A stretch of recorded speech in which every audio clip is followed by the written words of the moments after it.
Feasibility study আমরা করতে পারি, করার পরে সরকারি নিয়ম অনুযায়ী যদি কোনো প্রকল্প নেওয়ার থাকে আমরা প্রকল্প নেব। আগামী 1 মাসের মধ্যেই সম্ভাব্যতা সমীক্ষা শেষ হবে বলে জানিয়েছেন প্রবাসী কল্যাণ ও বৈদেশিক কর্মসংস্থান মন্ত্রী। ঢাকা থেকে সিলেটের জাফলংয়ে সরাসরি ট্রেন চালুর উদ্যোগ নিয়েছে সরকার। প্রকল্পটি বাস্তবায়ন হলে বদলে যেতে পারে স্থানীয় অর্থনীতির চিত্র।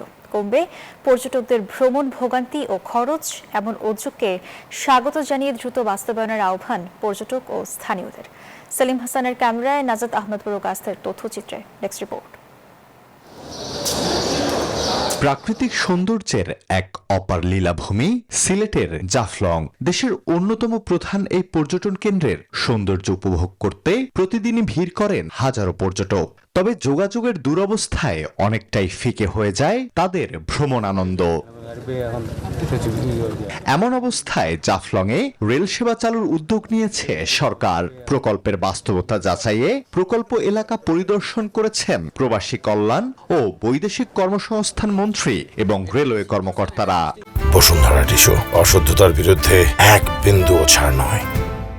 প্রাথমিকভাবে সম্ভাবনা যাচাইয়ের পর সমীক্ষা পরিচালনার কথা ভাবছে রেলওয়ে কর্তৃপক্ষ। ফিজিবিলিটি স্টাডি আমরা করতে পারি, করার পরে সরকারি নিয়ম অনুযায়ী যদি কোনো প্রকল্প নেওয়ার থাকে আমরা প্রকল্প নেব। আগামী 1 মাসের মধ্যেই সম্ভাব্যতা সমীক্ষা শেষ হবে বলে জানিয়েছেন প্রবাসী কল্যাণ ও বৈদেশিক কর্মসংস্থান মন্ত্রী। আমরা সম্ভবতার আগেই যদি ভয় দেখাইলে তো হইতো না। রাস্তা যদি হইতে পারে রেল লাইনও হবে।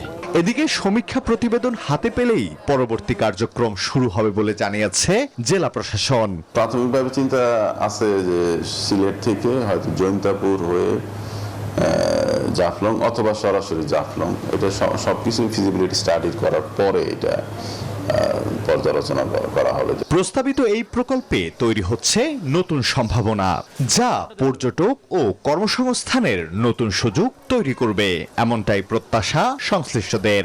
এই যোগাযোগটা হয়, আমরা এই অঞ্চলে যে অনেক শ্রমিক বেকার তাদের হয়তো কর্মসংস্থান তৈরি হবে। যাতায়াতের অনেক সুবিধা হবে রেল লাইন হলে তো ধরেন যে পণ্য অনেক পাথরটা তো অনেক সুবিধা। রেল হইলে আর কি তাড়াতাড়ি পর্যটক আসলো, সব জায়গায় শৃঙ্খলা ঠিক হইলো আর কি। পর্যটন নির্ভর জাফলংয়ে রেল যোগাযোগ চালু হলে শুধু পর্যটকদের যাতায়াতই সহজ হবে না, গতি আসবে স্থানীয় ব্যবসা বাণিজ্য ও অর্থনীতিতেও।